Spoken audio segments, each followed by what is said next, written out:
నమస్తే నేను సిరి అల్లు అర్జున్ పుష్ప ఎంతటి వివత్సాన్ని క్రియేట్ చేసిందో మనం చూసాం. పుష్ప 2 దానికి రెండింతలు క్రియేట్ చేసింది.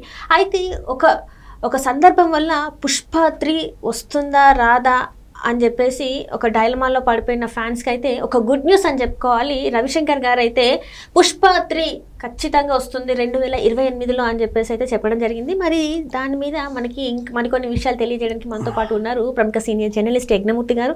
నమస్కారం సార్. నమస్తే సార్. ఇప్పుడు చూస్తుంటే పుష్ప 2 అండ్ ఇప్పుడు పుష్ప 3 కూడా వస్తుందని చెప్పేసి రవిశంకర్ గారు అయితే అనౌన్స్ చేశారు. కానీ ఏంటంటే చాలా వరకు ఏంటంటే ఒక డౌట్ ఉండే, ఏదైతే ఇన్సిడెంట్ జరిగిందో ఆ ఇన్సిడెంట్ తర్వాత ఇంకా పుష్ప సిరీస్ అన్న ఆగిపోయిందేమో, ఇంకా రావేమో అని చెప్పేసి అనుకున్నారు. కానీ రవిశంకర్ గారు చెప్పిన తర్వాత 2028లో వస్తుంది అంటారు. నిజంగా వస్తుందా అంటే ఇది జస్ట్ ఫ్యాన్స్ కోసం చెప్పిన మాటనే అలా అనుకోవాలా? చాలా మందికి మీరు అన్నట్టుగా డౌట్స్ ఉన్నాయి. ఏదైతే ఆ రోజు డిసెంబర్ 4 నైట్ జరిగినటువంటి ఆ దుర్ఘటన ఏదైతే ఉందో సంధ్యా థియేటర్లో, దాని తర్వాత జరిగినటువంటి పరిణామాలు, అల్లు అర్జున్ జైలుకు కూడా వెళ్ళాల్సి రావటం, ఒక నైట్ ఉండాల్సి రావటం, సో ఇవన్నీ కూడా, అలాగే ప్రభుత్వం అంటే గవర్నమెంట్ వర్సెస్ అల్లు అర్జున్ అన్నట్టుగా తయారైపోయింది తెలంగాణలో. ఈ నేపథ్యంలో అసలు పుష్ప సిరీస్ ఇంతటితో ఆగిపోతుందా, నిజంగా ఉంటుందా? ఎందుకంటే అంతకుముందు పుష్ప 3 ఉంటుందని చెప్పేసి అల్లు అర్జున్ చెప్పాడు, సుకుమారు చెప్పాడు, నిర్మాతలు కూడా చెప్పారు. ఎంత చెప్పినా కానీ ఆ ఇన్సిడెంట్ తర్వాత మొత్తం అన్నీ కూడా మారిపోయినాయి పరిస్థితులు. దీంతో అసలు దీన్ని ఇంకా ఇంతటితోటి దీన్ని ఆపేస్తారేమో, ఇంకా పుష్ప 3ని మనం ఎక్స్పెక్ట్ చేయకూడదేమో అన్న రీతిలో ఒక వాతావరణం నెలకొని ఉంది. ఈవెన్ చాలామంది అభిమానులు కూడా, అల్లు అర్జున్ అభిమానులు కూడా, వాళ్ళు కూడా ప్రిపేర్ అయిపోతున్నారు. బహుశా ఇంకా పుష్ప 3 ఉండే అవకాశాలు లేవేమో అని చెప్పేసి వాళ్ళు కూడా ఆ స్థితికి వెళ్ళిపోయారు, ఇక దానికి ప్రిపేర్ అయిపోయారు. అయితే రీసెంట్గా జరిగినటువంటి ఒక ఈవెంట్లో మైత్రి మూవీ మేకర్స్, పుష్ప ప్రొడ్యూసర్స్, అందులో నవీన్ ఎర్నేని, వై రవిశంకర్ ఇద్దరు పార్ట్నర్స్ అని తెలుసు మనకి. ఇప్పుడు రవిశంకర్ గారు అనౌన్స్ చెప్పేశారు 2028లో పుష్ప 3 వస్తుంది అని. దీంతో మళ్ళీ అభిమానుల ఆనందానికి అవధులు లేవనే చెప్పాలి. ఎందుకంటే ఫస్ట్ పార్ట్ తీసేటప్పుడే సెకండ్ పార్ట్ సంబంధించి కొన్ని సీన్లు తీశారు. సెకండ్ పార్ట్ తీసేటప్పుడే థర్డ్ అంటే ఈ సీక్వెల్లో ఏదో 3వ భాగం ఏదైతే ఉందో దానికి సంబంధించినటువంటి సన్నివేశాలు కూడా చాలా తీసేశారు అనేది మనకి తెలుస్తున్నటువంటి సమాచారం. ఇప్పుడు ప్రస్తుతం అల్లు అర్జున్ 2 సినిమాలు ఒప్పుకొని ఉన్నాడు ఆల్రెడీ వేరే దర్శకులతోటి. ఒకటి త్రివిక్రమ్ తోటి, రెండోది అట్లీ తోటి. యాక్చువల్గా ఈ పాటికి త్రివిక్రమ్ ఎప్పుడో స్టార్ట్ అయిపోయి ఉండాల్సింది, కానీ ఎందుకో అట్లీ సినిమా ముందుకు వచ్చింది. ఇదే అట్లీ సల్మాన్ ఖాన్తో సినిమా చేయాలని ఒక సబ్జెక్ట్ అనుకున్నాడు. అది ఎందుకో బ్యాక్అవుట్ అయ్యారు ప్రొడ్యూసర్స్, ఎందుకంటే చాలా హై బడ్జెట్ ఫిల్మ్ అది. అట్లీ ఈ మధ్య తీస్తున్నవన్నీ కూడా హై బడ్జెట్కి సంబంధించి. ఇప్పుడు జవాన్ ఎలా తీశాడో మనకు తెలుసు, కాస్టింగ్ అలాగే ఉంటుంది, ఆయన పిక్చరైజేషన్ కూడా అలాగే ఉంటుంది. సో ఎంతైనా అంటే బడ్జెట్ అనేది, మనీ అనేది నోబార్ అన్నట్టుగా వాళ్ళు చెప్పారని సమాచారం, సన్ పిక్చర్స్ వాళ్ళు. సో ఇప్పుడు సన్ పిక్చర్స్ అల్లు అర్జున్ అట్లీ కాంబినేషన్లో ఒక సినిమా అతి త్వరలోనే స్టార్ట్ కాబోతుందని మనకి సమాచారం. శివకార్తికేయన్ కూడా ఇందులో 2వ హీరోగా చేయబోతున్నాడని కూడా ఈ మధ్య ప్రచారంలోకి వచ్చింది. అయితే అఫీషియల్గా ఎంతవరకు అయితే మనకి ఆ సమాచారం లేదు, కానీ బట్ అన్అఫీషియల్గా నడుస్తూ ఉంది ఇది. సో ఇంకో హీరో కూడా ఉంటాడు అనేది. సో ఈ సినిమా అలాగే ఈ ఇయర్ ఎండింగ్లోనే త్రివిక్రమ్ది కూడా స్టార్ట్ అయిపోతుంది. అంటే సెకండ్ హాఫ్లో 2025 సెకండ్ హాఫ్లో అది కూడా స్టార్ట్ అవుతుంది. ఈ 2 కూడా 2026లో మన ముందుకు వస్తాయి అనే సమాచారం.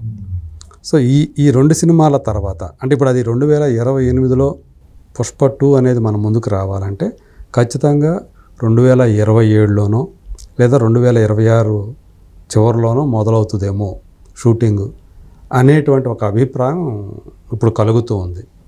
సో అంటే మళ్ళీ సుకుమార్ ఈ లోపల తను వేరే సినిమా చేసుకొని రామ్ చరణ్ తోటి ఒక సినిమా ఉంది యాక్చువల్గా లెక్కకి. మరి అది అయిన తర్వాత తను మళ్ళీ అల్లు అర్జున్ తోటి చేస్తాడేమో చూడాలి. ఒకటి చేస్తాడా 2 చేస్తాడా, ఎందుకంటే తను చాలా టైం తీసుకుంటున్నాడు ఒక్కొక్క సినిమా చేయడానికి. పుష్ప సిరీస్ కోసం పుష్ప 2 ఈ 2 సినిమాల కోసం తను ఒక పని రాక్షసుడిలాగా కష్టపడ్డాడు. సుకుమార్ ఎంత కష్టపడ్డాడో అనే సంగతి మొత్తం ఆ యూనిట్లతో పాటు ఇండస్ట్రీలో వాళ్ళందరికీ కూడా తెలుసు. వేరే లోకం లేకుండా పుష్ప అంటూనే బతికాడు అతను ఈ 5 సంవత్సరాల పాటు అలా. సో ఇప్పుడు కొంచెం వేరే సబ్జెక్ట్ తోటి ఒక సినిమా చేసుకొని మళ్ళీ పుష్ప 3లోకి వద్దామని చెప్పి అతను కూడా కొంచెం రిఫ్రెష్ అయినట్లు ఉంటుంది అని అతను కూడా ఆలోచిస్తున్నట్టు సమాచారం. మరి ఇప్పుడు ఏదైతే వై రవిశంకర్ చెప్పాడో, ఓపెన్ చేశాడో ఖచ్చితంగా 2028లో వస్తుంది అని చెప్పేసి. సో దాన్ని బట్టి మనం ఈవెన్ 2026 చివరిలో రాకపోయినా 2026 మొదట్లోనే సినిమా షూటింగ్ మొదలయ్యే అవకాశాలు ఉన్నాయి. ఎప్పుడు వస్తుంది ఏంటి అనేది ఒక డేట్ అనేది ఇంకా ఆయన ఏం చెప్పలేదు కాబట్టి సో మనం ఎజ్యూమ్ చేసుకోవచ్చు. సో 2027 ఫస్ట్ హాఫ్లో ఖచ్చితంగా ఆ సినిమా షూట్ మొదలవుతుంది అని చెప్పేసి. సో మరి ఇప్పుడు చూసుకోవచ్చా సార్, అంటే పుష్ప వచ్చి డిసెంబర్లోనే రిలీజ్ అయింది, పుష్ప 2 కూడా డిసెంబర్లోనే రిలీజ్ అయింది. మేబీ పుష్ప 3 కూడా డిసెంబర్లో, అంటే 2028 డిసెంబర్లో రిలీజ్ అయ్యే అవకాశాలు ఉన్నాయి. ఏమైనా లక్కీ ఫ్యాక్టర్ ఏమైనా పనిచేస్తుంది అంటారా? మేబీ అదే డిసెంబర్లోనే పెట్టుకునే అవకాశాలు ఉన్నాయని చెప్పేసి కూడా చాలామంది అనుకుంటూ ఉన్నారు. అభిమానులు కూడా డిసెంబర్లో రావాలనే కోరుకుంటున్నట్టుగా కనిపిస్తూ ఉంది. మరి అప్పటికి 2028లో ఇక్కడ పరిస్థితులు ఎలా ఉంటాయి ఏంటో చూడాల్సి ఉంది. అంటే ఈ లోపు 2 సినిమాలు వచ్చే అవకాశం ఉన్నాయంటారు. మన అల్లు అర్జున్ గారివి 2 సినిమాలు, ఆ తర్వాత 3rd సినిమాగా ఇది వస్తుంది కాబట్టి అది పుష్ప 3, మళ్ళీ పుష్ప సిరీస్లో అది 3rd ఫిలిం కాబట్టి ఏమన్నా లక్కీ ఫ్యాక్టర్ ఏమన్నా పనిచేసే అవకాశం ఉందా అని అనిపిస్తుంది. జనాలు కూడా అదే, అంటే ఆయన ఫ్యాన్స్ కూడా అదే ఎక్స్పెక్ట్ చేస్తున్నారు.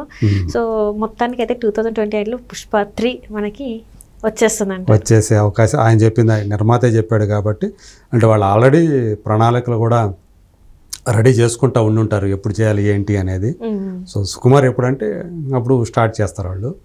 సో ఈ సినిమాలు ఎప్పుడు పూర్తవుతాయి ఏంటి అనే దాన్ని బట్టే అది ఆ సినిమా ఎప్పుడు స్టార్ట్ చేస్తామనేది ఆధారపడి ఉంటుంది కాబట్టి. సో ముందల ఈ 2 సినిమాలైనా లేకపోతే ఈ లోపల ఇంకో సినిమా కూడా ఏమన్నా చేస్తాడా అల్లు అర్జున్ అనేది మరి ఇంకా చూడాల్సి ఉంది. ఎందుకంటే చాలామంది డైరెక్టర్లు వెయిటింగ్లో ఉన్నారు, పెద్ద డైరెక్టర్లు అల్లు అర్జున్ కోసం వెయిటింగ్లో ఉన్నారు. మరి వాళ్ళలో ఎవరికన్నా మళ్ళీ అవకాశం ఇవ్వచ్చు, తను చూడాలి కొత్త కాంబినేషన్స్. అంటే ఇప్పుడు ఒకటి వినిపించింది సార్, ఏంటంటే పుష్ప 2 ఇంత భారీ విజయం సాధించిన తర్వాత మళ్ళీ అంతటి విజయాన్ని సాధించే అంత స్క్రిప్ట్ ఉండాలి, దానికి ఇంత టైం పడుతుంది అది అని చెప్పేసి కూడా మధ్యలో వినిపించింది సార్, అది నిజమంటారా సార్? మరి వాళ్ళకి ఇప్పుడు ఏంటంటే పాన్ ఇండియా స్టార్ అయిపోయాడు కదా. సో ఆ పాన్ ఇండియా లెవెల్లో ఆడగలగటువంటి ఒక సినిమా, దానికి సబ్జెక్ట్ కావాలి. సో ఇప్పుడు దాకా ఏంటంటే అట్లీతో ప్రాబ్లం లేదు, కానీ త్రివిక్రమ్ తోటే అలాంటి సబ్జెక్టు ఆయన తయారు చేస్తున్నాడా లేదా అనేది ఇప్పుడు చాలామంది దృష్టిని ఆకర్షిస్తున్నటువంటి అంశం అదే. ఇప్పుడు దాకా ఆయన పాన్ ఇండియా సినిమా తీలా. సో ఆ పాన్ ఇండియా అప్పీల్ ఉండేటువంటి సబ్జెక్ట్ కావాలి, మరి అది తయారు చేసుకుంటే. ఎందుకంటే దాంతోనే మైథాలజీ టచ్ కూడా ఇస్తూ ఉన్నాడు. మైథాలజీ టచ్ ఉంటే ఖచ్చితంగా అది ఆ పాన్ ఇండియా అప్పీల్ వస్తుంది ఆ సబ్జెక్ట్కి అన్నట్టుగా తను భావించాడని చెప్పి. బట్ మేబీ ఎందుకనో టైం తీసుకున్నాడంటే ఏమైనా కొంచెం మార్పులు చేర్పులు చేస్తున్నాడేమో అనేటువంటి అభిప్రాయం ఉంది. ఖచ్చితంగా పుష్ప తోటి తనకు వచ్చినటువంటి ఇమేజ్, తను సాధించిన రికార్డులు ఏదైతే ఉన్నాయో దాన్ని కంటిన్యూ చేసే సబ్జెక్టులు అయితే ఖచ్చితంగా కావాలి. సో అలాంటి సబ్జెక్ట్ని తను ఎంచుకుంటూ ఉన్నాడు. మేబీ అట్లేది, అలాగే ఆ తర్వాత వచ్చేటువంటి త్రివిక్రమ్ది కూడా అలాంటి సబ్జెక్టులే అని చెప్పేసి మనం ఎక్స్పెక్ట్ చేయొచ్చు. పుష్ప మనం చెప్పక్కర్లా, దాని గురించి ఆలోచన అవసరం లేదు. Right thank you so much sir. Thank you.